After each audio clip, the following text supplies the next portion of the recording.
ऐसे तो दुख बहुत एक बात जिंदगी में, पैसा के मोल बाकी एही जे बुझाता, निर्धन के रोग जानी दिहाए विधाता, निर्धन के रोग जानी दिहाए विधाता।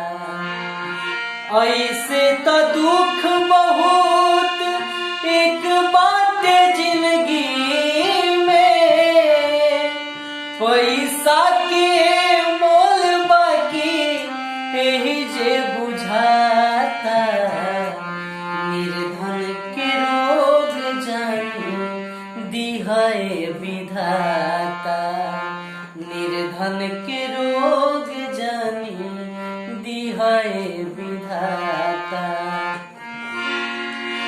देहिया के तो पिकसहू भूखिया मिटावे, अखट के गरीब अपन इज्जत बचावे। देहिया के तो पिकसहू भूखिया मिटावे, खट के गरीब अपन इज्जत बचावे। ऐसे तो दुख